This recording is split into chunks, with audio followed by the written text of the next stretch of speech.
It's vacation time. We're heading to San Diego. But like any trip, I really want to take the opportunity to get some good photos. And I also thought I would do a review of a camera I've been wanting to try for a while while we're out there. So while I am taking some other cameras, my main focus will be the Canon M5. I'm going to try to do most of my vacation video and photography work on this little guy, and then give you my thoughts. So this will be a little bit vacation-y slant. Would this be a good camera for photographing children, photographing your vacation? To do that, I really wanted the most flexible lens that the Canon mirrorless line offers, and that's really the 18 to 150 millimeter lens. So this will be the lens that I use primarily for the whole time, but the main focus will be to give you a review, vacation photography, of the Canon M5. So this will be my first time trying it, really. All right, 10 hours in the car with 5 kids. Bring it on. All the footage I take on the way will be on the M5.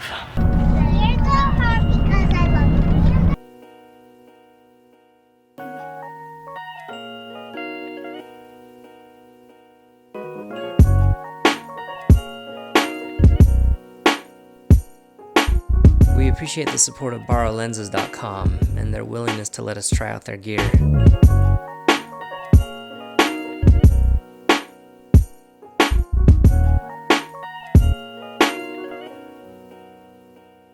You're probably catching on that this isn't a normal gear review.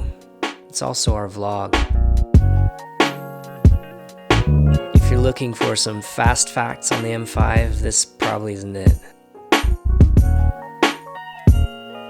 But if you're interested in seeing it in action as I take it on a bit of a journey, I hope you'll stick around.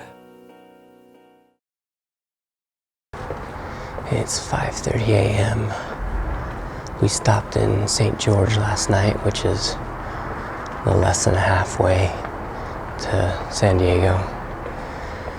Everyone else is still asleep, but I need to get up and do something I've been wanting to do for a while. I hadn't planned on waking up at 5:30 a.m. honestly. 2 hours before sunset was more than what I needed. But that bed was awful.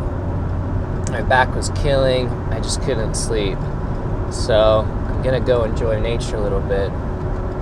But more importantly, I'm going to try to get a landscape shot that I've been working on for 2 years.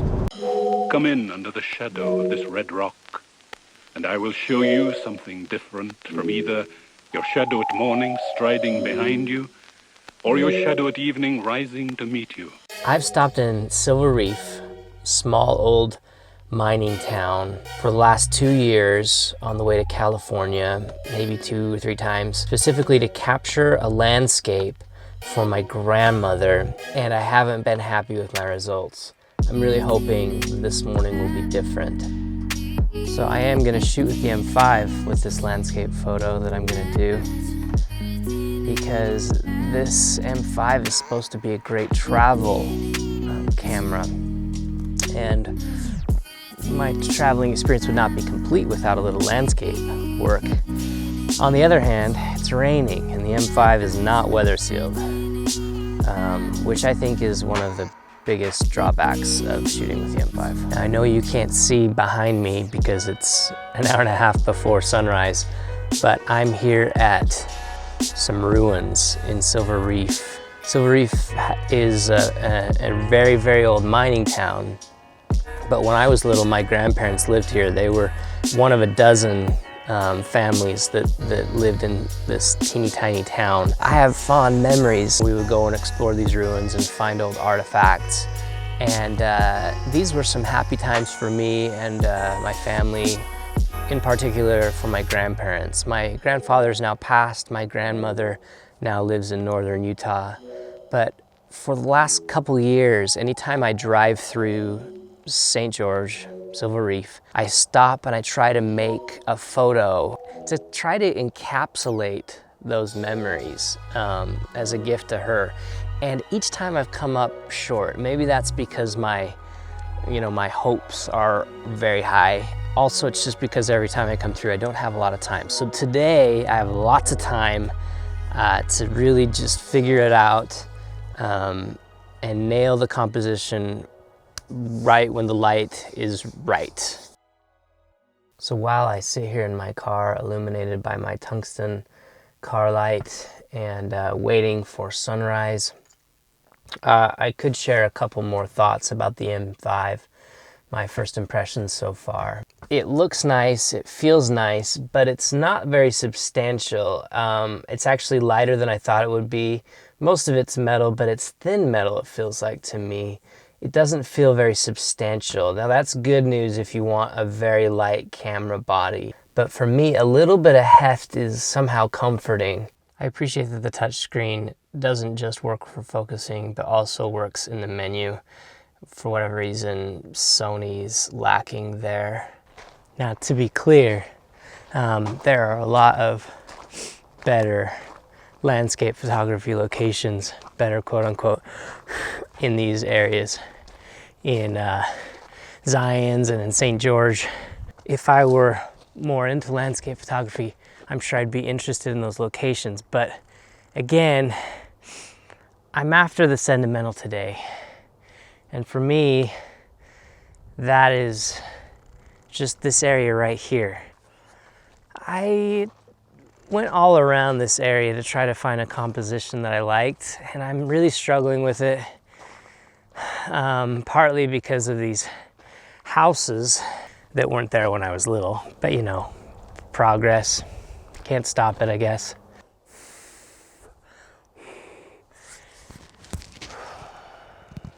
Yes, I am wearing the same clothes that I wore yesterday. Don't judge me. Come in under the shadow of this red rock, and I will show you something different from either your shadow at morning striding behind you, or your shadow at evening rising to meet you. I will show you fear in a handful of dust.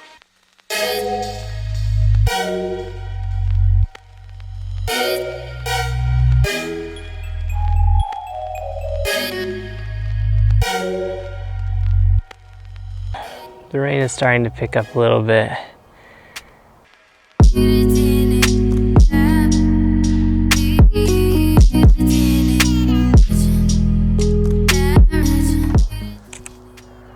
So I think I need to be quick.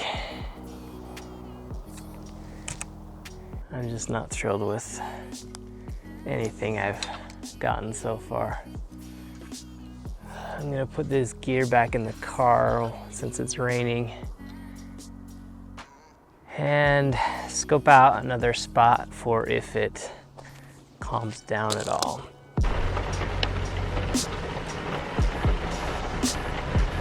Well, I've been defeated again, but that's okay. Patience. All right, Silver Reef. You may have won another battle, but you will not win the war. I will be back some other time. Whoa, this is bumpy. You excited for 6 hours more driving? So excited.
In a row with Zoltar.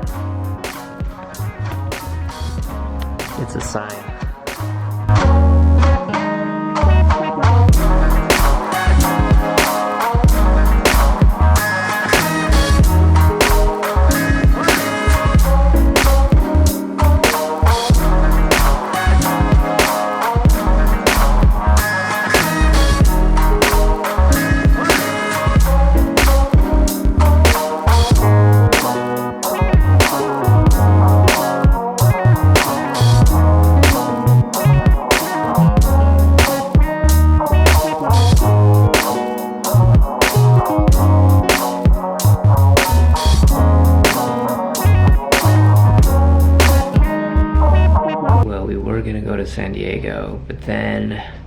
this happened. Deadly storms, Flash floods, intense rains, and swift water rescue teams were deployed throughout the area. So we decided to call an audible and change our vacation to an Anaheim vacation.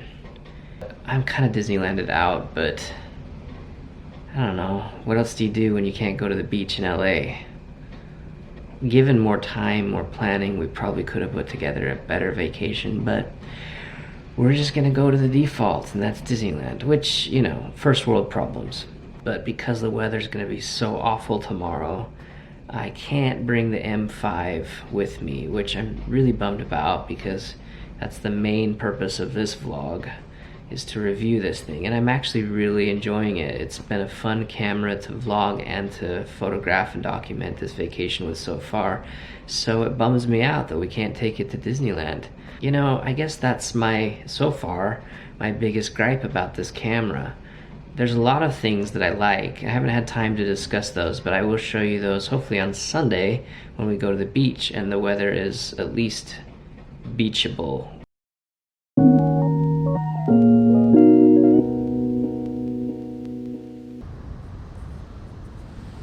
Okay, so we're at Huntington Beach and I'm gonna wrap up this M5 review. Like I said, I wasn't able to take the M5 to Disneyland yesterday on our vacation because of the rain, but luckily the weather's brightened and we're able to enjoy a day at the beach. To wrap up things with this M5, I have to say that I've really enjoyed shooting it.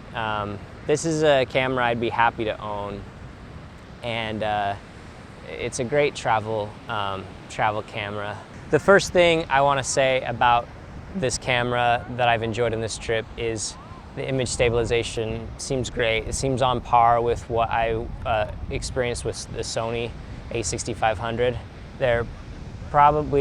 I've heard that the a6500 is maybe better, but me being non-technical, it seems on par. It seems just as good to me. My video, I felt very happy with.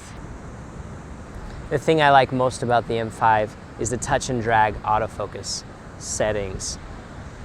You can define the active sensor area when your eye is up to the viewfinder to be anywhere really, but the way I have it defined is the top right quadrant.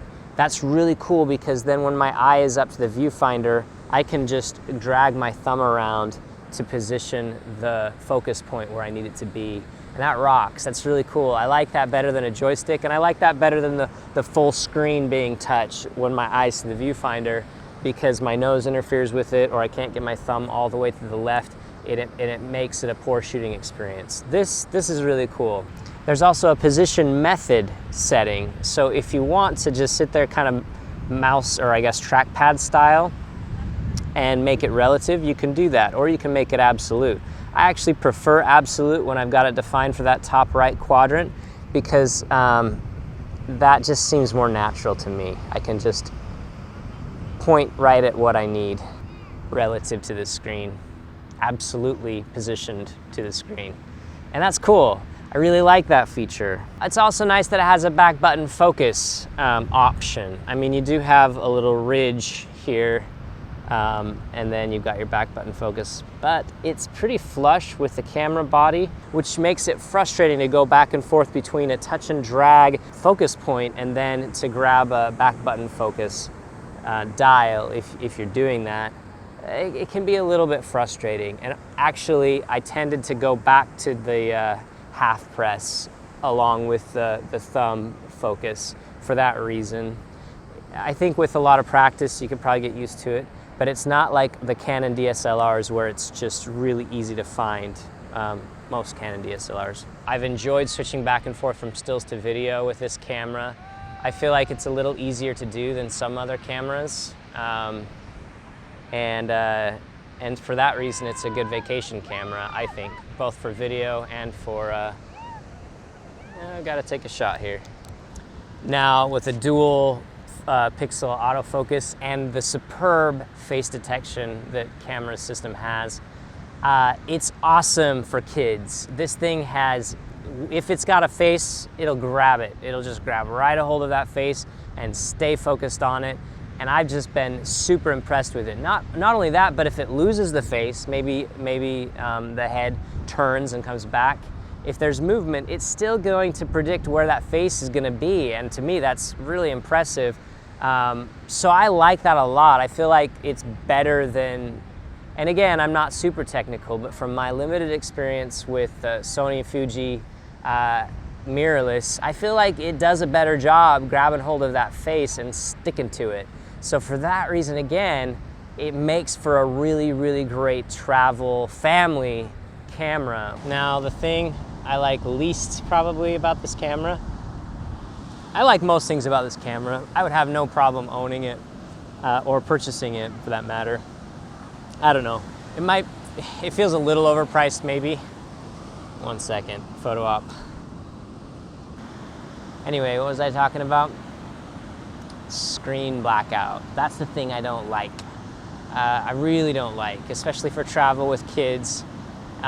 When you're trying to get some fast movement, you're doing some continuous shooting. I don't mind the 7 frames per second. I don't need really, really super high speed, but that buffer and that screen blackout just kills it. I feel like I've missed so many shots as a result of that. Waiting to be able to shoot again and not knowing where your subject is at because of that blackout. It's frustrating. So I think that's like the only thing. I don't actually mind this action flipping down too much, even as a vlogger. Most of the time I'm hand holding my cameras, and this is super light, so I don't mind looking at myself with this flip down screen. I don't know, others have complained about it or thought it was weird. It doesn't bother me. I think it's kind of cool. So it's a great camera. Only reason I wouldn't buy it is that screen blackout, I think. Maybe price. I feel like it might be just slightly overpriced. Maybe if it had weather sealing, I feel like the price would be worth it. Or maybe time travel. One of those two things, and I think it would be worth it. But that's really it for now. But I think that's my conclusions. Great camera. Screen blackout kills it for me. Other than that, I feel like it's a pretty safe bet for travel. Later.